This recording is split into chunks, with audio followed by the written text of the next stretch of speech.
I have a memo from 2005. We were also thinking about it, looking how to increase recharge in our detention basins. Pima County has several big detention basins, and we were starting to think about it. But that was 2005, and now we are in 2024.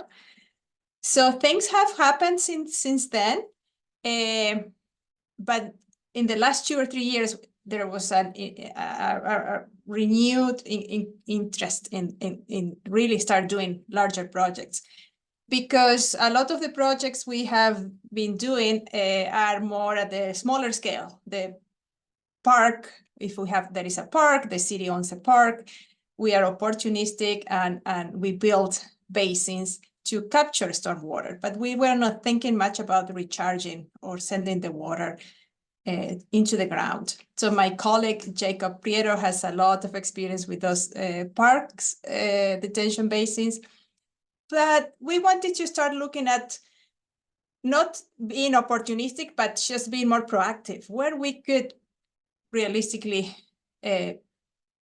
capture water and store it and potentially recharge the aquifer. So we developed a dashboard, and when I say we, it was mostly Alceli Lau. She was an engineer working with us, and she went back to her country, Panama. So I'm here presenting her work. So next one. So around 2 years ago, our director, Eric Shep, gathered us, and he said, I have these 3 questions for you guys, and I would like you to answer them. So the first one is, how can we estimate a stormwater net increase? We call it delta, volume for urban watersheds, where we could potentially capture and recharge water, where we could be build retention or detention basins. And the third question is how much it will cost any of these projects. So next one. So this is the study area. The outline is the outline of Pima County, and all the kind of unusual shape is those are watersheds. So for each of those watersheds, we calculated quite a bit of information, and mostly the delta runoff. And if you are not familiar with Pima County, the area we are studying is the area where people live. So it's Eastern Pima County. So the rest of the county is not as populated. So just keep that shape, that is unusual shape, in mind, because we will see it in the next slides.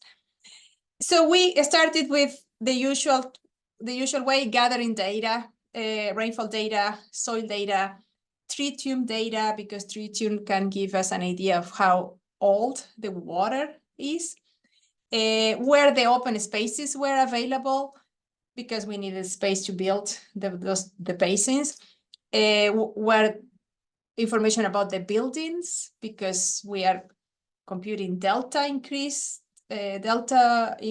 volume due to urbanization. And we used ArcGIS to create the dashboard. So next one. Just to make sure if we are all on the same page, when I say delta, or delta volume, I'm talking about a stormwater runoff net increases due to development. So the delta volume is runoff post development minus runoff pre-development or natural conditions.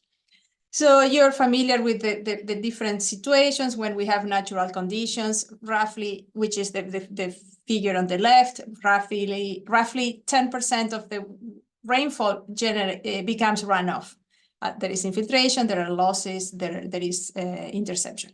When we replace natural conditions with buildings, that 10% runoff goes up 55, 75% in some cases.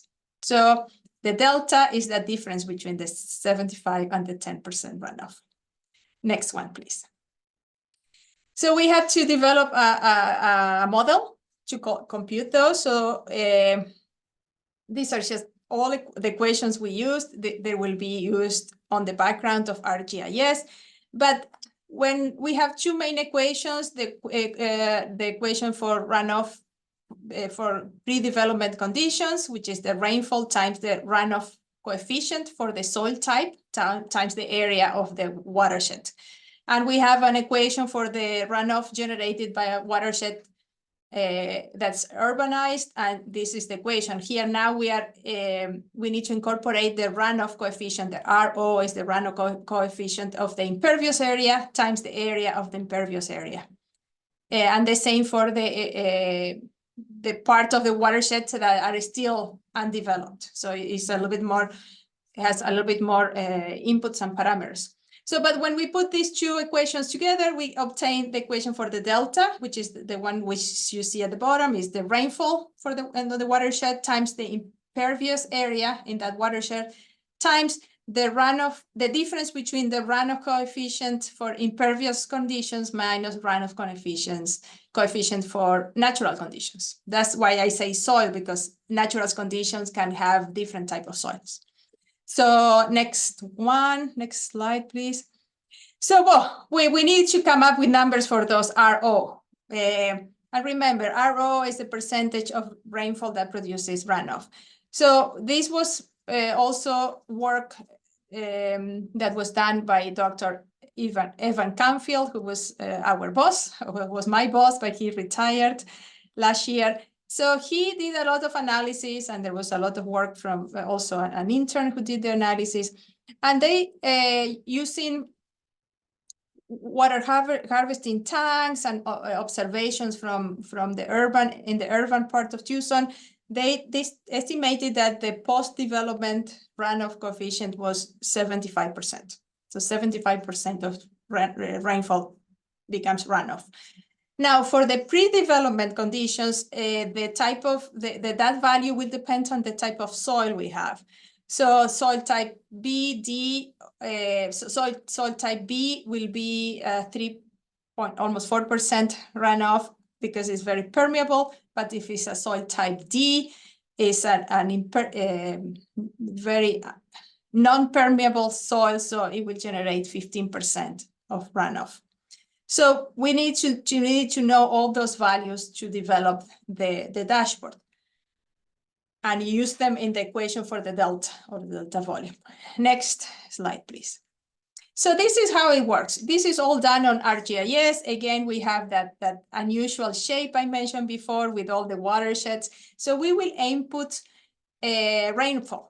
What that particular map on the blue one shows total annual rainfall from our network of rain gauges. So we'll see that we have areas that are really light blue. Those are the areas where Tucson is located, where most of the population is located. And if we go up to the mountains, remember Tucson is surrounded by mountains. So it's a valley. So up in the mountains, it can rain up to 26 inches in a year. So there is some geographic variability. So that's the first input. We multiply rainfall by the area of impervious area. And again, the same map, we see that dark purple in the center is the area where buildings are. Our houses are. So the center, the core, urban core is where most of the impervious areas are. And after that, we will multiply those maps by the difference between the impervious areas runoff coefficient, 75%, minus that RO value, which will depend on the soil type. So we have a map of soil types. And we do this for every single of those little watersheds. Okay, next one. And this is what the dashboard looks like. And I can show you the real thing, but it will give us what are the watersheds that generate the largest delta volume. So in this particular case, purple means a large volumes. And in the largest generated watershed in Eastern Pima County is the one you see on the top. That is the Arroyo Chico, which is part of the Tucson Arroyo, and it will generate annually 1.7 thousand acre feet of water. We did that for also the monsoon and the non-monsoon season, winter, summer, but that's on average of 30 years of rainfall. Nothing else has changed. So, but it starts to give us an idea what are the watersheds we should be paying attention to. But okay, it makes sense that the most heavily urbanized watersheds are the ones that generate more excess runoff, but doesn't mean that we can do something with that excess runoff. That was the second question. Where can we collect that water and retain it and infiltrate it? So next slide, please. So we have to add a second layer of overlay, another layer of information, which is where the open spaces are. And again, dark green means spaces that it means that most of the watershed has open spaces. So dark green will be up in the mountains where there are no buildings, and the white areas are where most of the buildings are, so it's up to 10% of open spaces. So we overlay this information, and go to the next slide, please. Okay, and another thing we wanted to do was to say, okay, well, how can we know if the soil is permeable or not? And we use the tritium measurement. Tritium is a radioactive product that is a result of the nuclear bomb testing.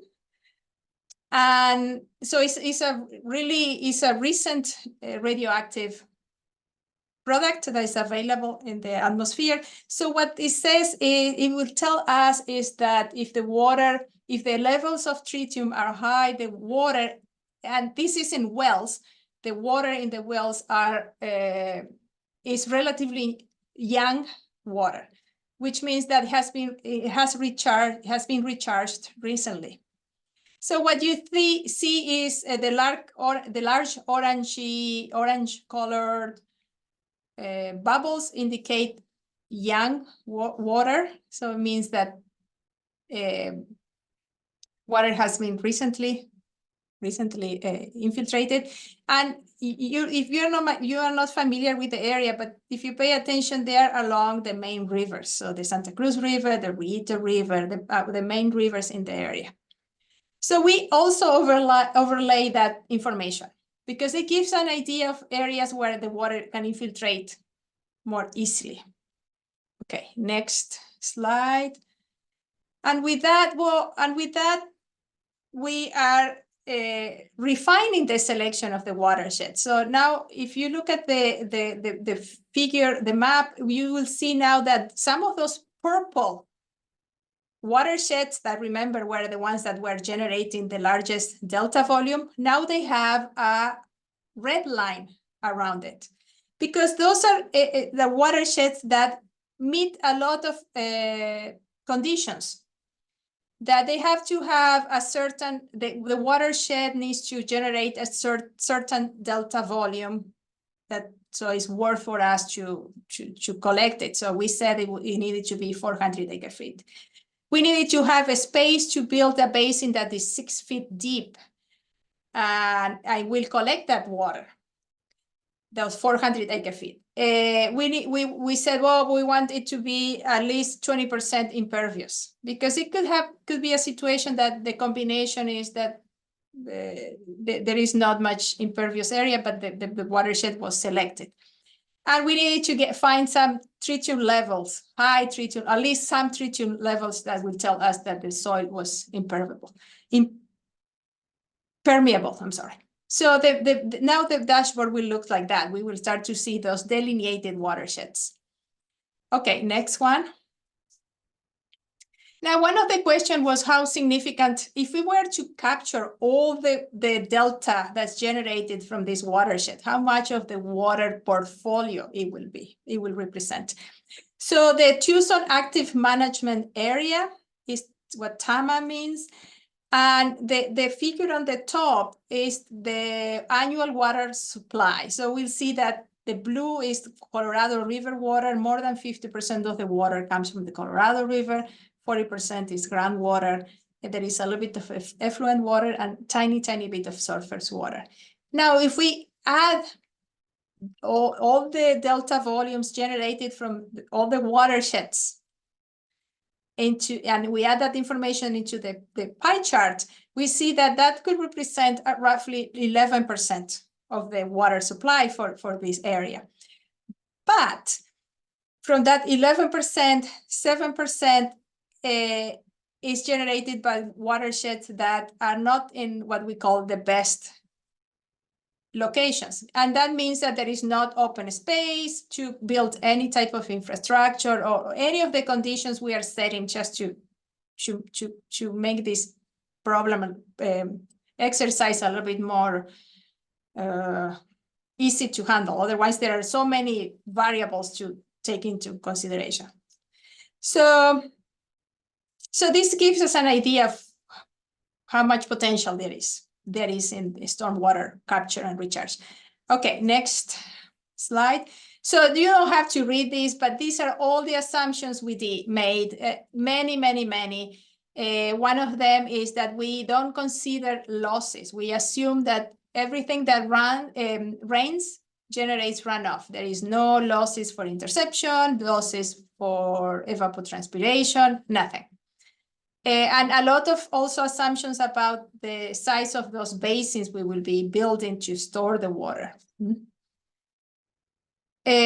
Next one.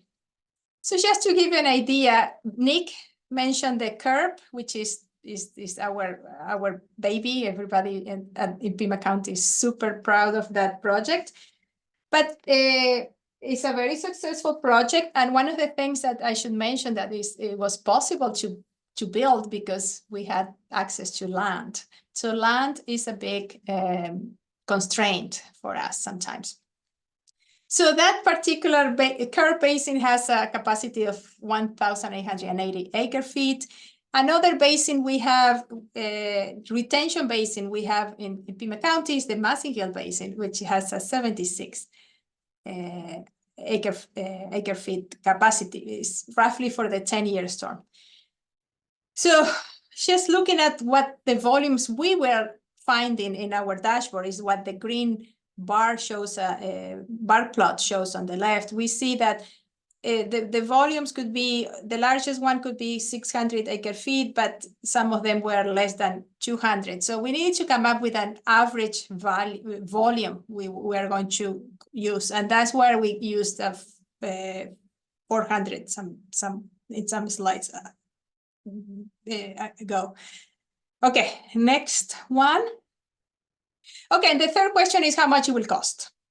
So we decided, okay, let's see, I'm sorry, not 400, 40 acre-feet. So let's get an estimate of how much it will cost us to build a 40 acre-feet retention basin, and we'll add dry wells to it.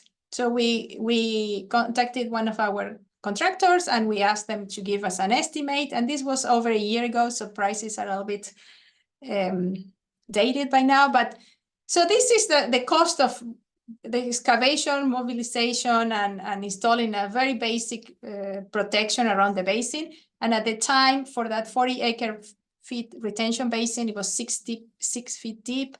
It was $3 million. And we did some really basic estimate of installing some dry wells, and we calculated that we could have 18 in that particular size, and with the rates of infiltration for the dry wells, that will cost around $450,000. So we are $3.2 million right now. Today we had a presentation by Torrent Resources about dry wells, and they say that $25,000 is more like $40,000 now.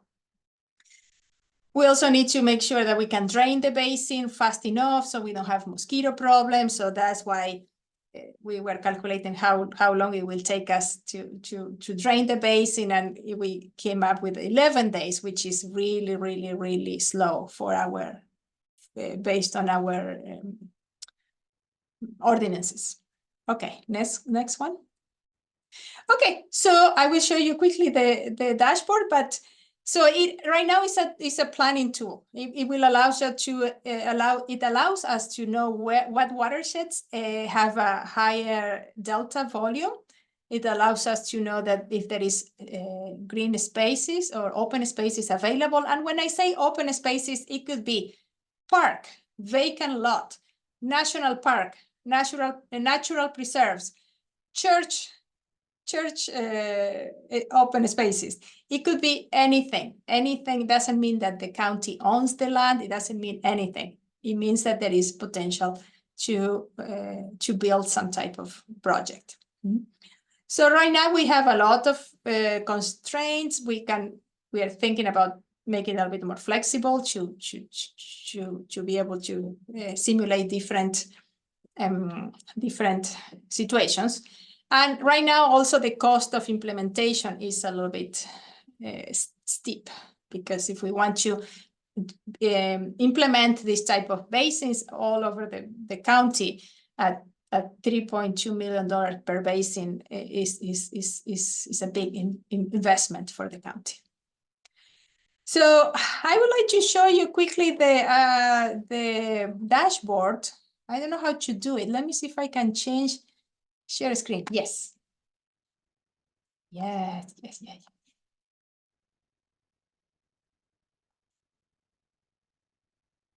I don't know how much time I have. Share screen. Yes. So that's what it looks like. It's a dashboard. I'm sure you have seen many dashboards. So you can here remove layers. Oh. There are so many layers that are on.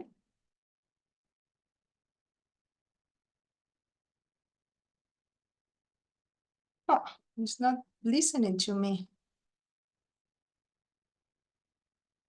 Okay, so those are the watersheds, and what we are seeing is the watershed delineations and the locations of those tritium sites. I can visualize the watersheds that generate that delta, the delta volume. It could be the annual volume, the delta annual volume. So let me zoom in so you see it better. So we see those dark purple. So those dark purple are watersheds that generate between 800 and 1,700 acre feet on average for a year. And here on the right, you can see what watersheds are those. So I can click on one of them and it will take me to that watershed. So that was Arcadia Wash.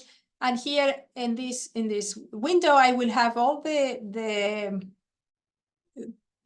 characteristics of that particular watershed. But remember, I still don't know if that particular Arcadia Wash is a good location for any type of project. The only thing we know is that it generates a lot of delta runoff. So what I could do, I cannot break it. That's what my colleague kept telling me. You cannot break it. Just click outside and it will go back to normal. What I can also visualize is what we call the best locations. And the best locations start to show. You see the red outline now. Well, the best locations include all these things here that I mentioned before. The delta volume has to be at least the annual volume 400 acre feet. We have space for a 6 feet retention basin. That has to be a watershed that has a lot of impervious area, and we need to find tritium in that area.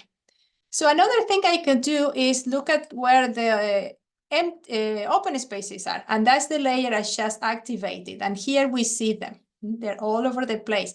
And you see this area, the purple areas are not they don't have as much open space anymore. So we need to start moving out of the urban core of Tucson and in Pima County and go a little bit outside that area, and we start to see open spaces. So what we could do with this is, let me choose this particular watershed here. We see that this watershed has a lot of open space.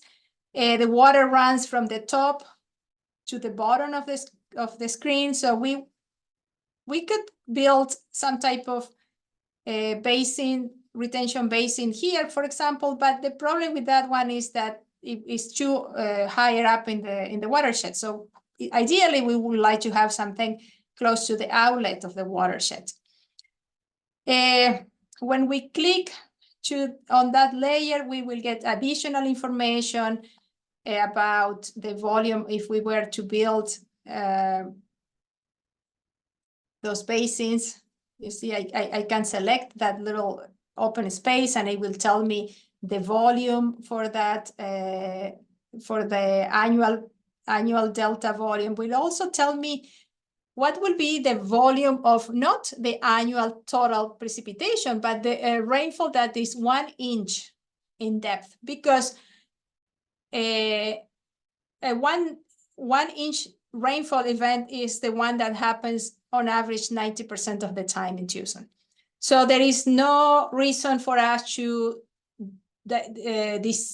design and build a basin that will capture the total annual delta, because that total annual delta happens 1 inch at a time, not 16 inches in one day. So that's great for us, because that means that we can build smaller basins. So that information is here. The size of that 60 retention basin that will capture 1 inch is here. And we also wanted to make sure that the basins were going to be used more than once. So because now we have annually how much delta volume a watershed generates, and we know how much volume a 1 inch rainfall event generates. So we want to know how many times that basin it will be capturing water. And so that's what it says here, that 9.7. And there are several other